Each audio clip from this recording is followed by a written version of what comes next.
6-minute leg strengthening workout for seniors.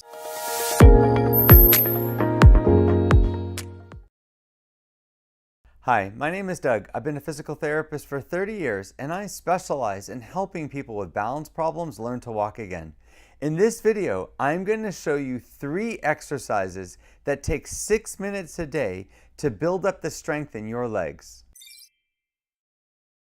Heel raises. Heel raises, you're going to grab the back of the chair and then just try to raise as high as you can and then come back down. You don't have to raise your heel up for too long. You just want to come up and then come back down again. It's a mistake to just stand on your toes because it'll make you very sore, and that can actually lead to you being weaker when you walk the next day. So you don't really want to do that. Now I'm grabbing the back of the chair when I do it. The goal is to let go and be completely not supported while you're doing it. But if you're having trouble with your balance or you're worried about falling, you can put one finger here just for safety, or 2 fingers. And some of you might not even be able to raise your heel off the ground. I know I have a lot of patients like that. It's fine if you can just sort of push down on your toes and maybe just unweight your heel a little bit. You might not really get your heel off the ground. But doing that over and over again is a great way to begin to build strength in your gastroc muscle.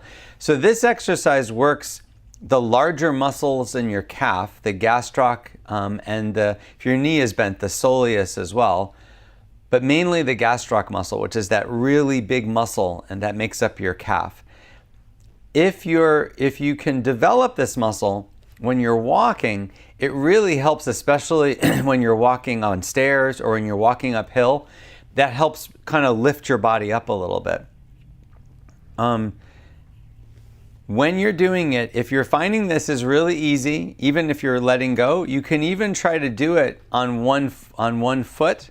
You can try to do a single leg heel raise. But for most of us, we're going to do both of our feet. And if you're tired, of course, you can stop and rest. Just a couple more here to go. And I think that's it. So now we're going to do something called pillow squat. So you're going to grab the chair in front of you and then just sit down on our chair and then stand back up. This exercise works your quadriceps, your big muscles in the front of your legs. It works your hamstrings and it works your glutes, all of which are important for walking and going up and down stairs. This is probably the best strength building exercise that you can do.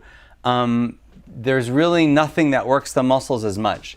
Now for a lot of people, this is a struggle to do this exercise. So if you're having no trouble, you can cross your hands and not hold on to anything and stand up and sit down. But if you're struggling with it, you can push off of the chair and come on up. Sorry, my microphone. Whoops. And then you can sit down. So stand up and sit down. You can grab the chair in front of you to help yourself pull up. That's fine. With this exercise and with this motion, you always want to bend your body forward to actually make it easier. So grabbing something in front of you kind of helps you pull your body forward, which is actually normal. You want to come forward as you come to stand up. No human really stands up leaning back, although a lot of people try to do that. I see people all the time try to do that, and it's very hard to do. You actually want to lean forward. But when you lean forward, if your balance is bad, you're afraid you're going to fall forward. So people try to avoid that. So you can put your hands on your knees. You can put your hands here. You can even do a combination of hand back here or not. And at any point, since we're doing this for 2 minutes, feel free to stop. I don't expect most people to do it for the full 2 minutes. It's okay to stop at any point and just take a rest. You can even sit down and just rest. Really, if you did it for 3 sets, for 5 to 10 reps with about 30 to 40 seconds rest in between, that would get you to 2 minutes, no problem. And it would be more than enough exercise for most people. Okay, just one more rep and then we're going to move on to our next exercise. Hip abduction. That's where you're lifting your legs up to the side. Now, when you do this exercise, you want to try not to lean when you do it. You want to stand nice and straight. and you're just lifting your leg up to the side. You can hold on if you're having any trouble with your balance. The goal of the exercise would be to do it like this. Then you're doing a balance exercise and a strengthening exercise. But it's fine if you want to hold on.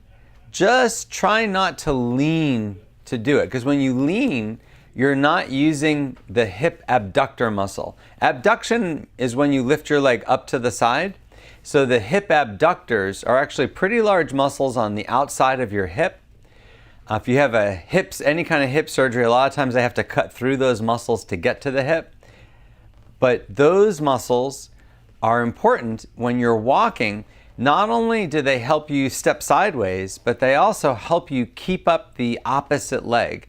So when you walk, one leg is always off the ground. And if you don't have good hip abductor muscles, your body will kind of lean towards the side that you're lifting off of. The hip abductor muscles help you stand straight when one leg is up off the ground. So they're pretty important muscles. A lot of people, because they're not used to walking sideways, they're very easily fatigued. So if you're doing this right now and you're feeling tired, it's okay to stop and rest for a minute. You can sit down, you can just stop and kind of catch up. I'm going to keep going. And as far as how fast you should do this, this is probably as fast as you want to go. You shouldn't really go faster than this, but it's also okay if you want to go a lot slower and kind of practice your weight shift and then your lift. I think the one mistake that people make is leaning too much, because then that stops you from really getting the hip abductor muscle to be exercised when you're doing it.